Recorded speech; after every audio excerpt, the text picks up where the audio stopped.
Bryan Norcross here with the mid-afternoon tropical update on Tropical Storm Isaias. And there have been some developments here this afternoon. Let's get right to the satellite. And we can see, first of all, it's kind of a decently shaped tropical system for the first time. I mean, that's not especially good for us. We were hoping it would just break up over the mountains of the Dominican Republic.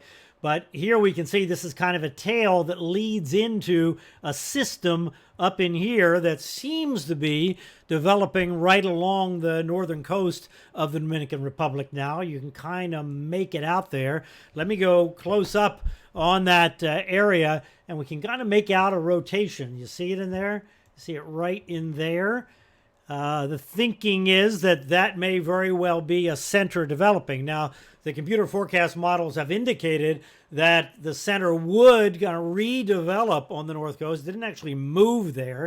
It just kind of redeveloped there out of that whole massive system that we had. But if that is the case, and it's already just offshore, it's not directly running into these mountains here, that may indicate that we have a more fully developed tropical system moving in the direction of the Bahamas later on tonight and into tomorrow, which may lead us to believe that we'll have a stronger system in the Bahamas and near Florida when we get to Saturday. So let's look at the track. This is the cone from the National Hurricane Center. Now, this is the 11 o'clock advisory. You see updated, this position here for the storm was updated at 2 p.m. with their updated advisory. Previous to that, 11 o'clock, it was down here. Now it's up here, and on the satellite, it appears to be even a little farther north. But in any case, the idea is to move it up here into the southern Bahamas. So overnight tonight, it would be in the southern Bahamas. Now, in terms of the wind speeds, National Hurricane Center was forecasting a 50-mile-an-hour tropical storm after it left the Dominican Republic. That could still happen. It still hasn't gotten to where it's near, even if it goes up here, near these high mountains. And so they are expected to be somewhat disruptive. But already it has 60-mile-an-hour winds as the estimate from the Hurricane Center. So these numbers may very well have to be bumped up with this estimate, higher starting estimate on the storm. All right, now moving it up near us, don't look at the details here. The most important thing about this message is that the storm, either a tropical storm, potentially a Category 1 hurricane in the current thinking, waiting for updated information here later this afternoon, would be in our vicinity on Saturday. So the weather would deteriorate on Saturday morning, and it would be moving through on Saturday, and then by Sunday morning, it would be fairly far to the north somewhere. Now, if it were to take this left-hand track and go something like this, first of all, that would probably mean it's weaker. Weaker systems tend to stay to the left. Stronger systems tend to stay to the right. And if it were weaker, it would be dragging up moisture over it. We'll look at that more in just a second. If it were stronger out here, and the stronger side of the system, as always, will be the right side of the system, and this one will be accentuated, I think. Here are the computer models, just to show you. This takes us to Saturday morning, and you see some are a little faster than others. The red one is the one the National Hurricane Center looks at most closely. That's the consensus of the variety of models. We do have some over here that are indicating a weaker storm, some over here indicating a stronger storm, and then the consensus is in the middle. And as you noted the cone a moment ago, that's pretty much up the center of the cone. That's generally how it works. The best model is the consensus model, and the best forecast is the National Hurricane Center forecast, because they take everything into account. Then the models all take it past South Florida and then to the northeast. So on the Carolina coast, they are going to have to watch it, and maybe even farther north up the east coast as well as we get into early next week.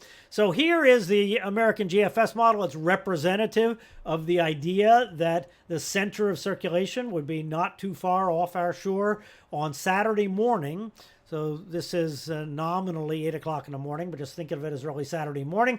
And then the green areas, and where you see the close lines here, that's where the strongest winds are, and the green is where the moisture is. So the moisture is generally on the north and east side of the storm, because we have this dry air here that's wrapping around on the west side of the storm. So remember, there's all this Sahara dust out there. Well, this big circulation is going to pull some of that in here, and you have that dry air to the west. And then we have these somewhat hostile upper level winds, and the thinking is that they will push some of this dry air into the center of the storm, and that will tend to be a modulating factor and a moderating factor on the intensity of it. And that's why the National Hurricane Center has been forecasting a 70-mile-an-hour storm.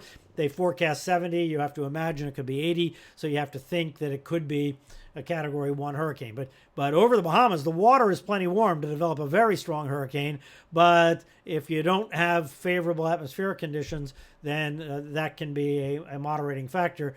Also, when this forecast was made, the thinking was that those mountains were going to be very, very disruptive. So it's still possible, but it's also possible that they won't be, and we're going to see an adjustment in the forecast coming up at 5 o'clock. But we'll see when that final analysis comes in.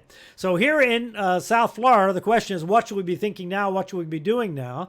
We need to be thinking about the possibility, not the probability, but the possibility of a hurricane close to us on Saturday morning.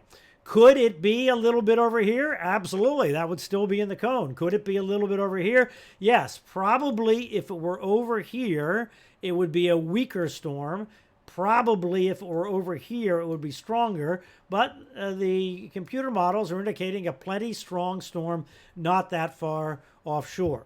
If it were to be over here, obviously, then the moisture would be all over us and we would get a lot of rain. And notice there's a big moisture tail here, so the rain would continue for some period of time. There is a general consensus toward a little bit stronger, more over the Bahamas, unfortunately, for our friends here in the northern Bahamas that are still suffering from Hurricane Dorian last year.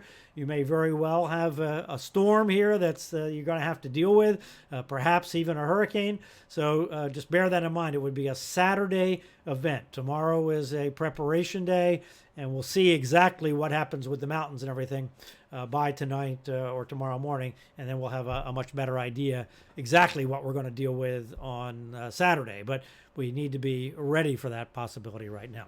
All right, we'll keep you up to date here, of course, and on Local 10 all afternoon and evening in South Florida, or local10.com. You can watch our newscast live at any time. For now, kind of get your preparation plans in place and stay safe. Thanks.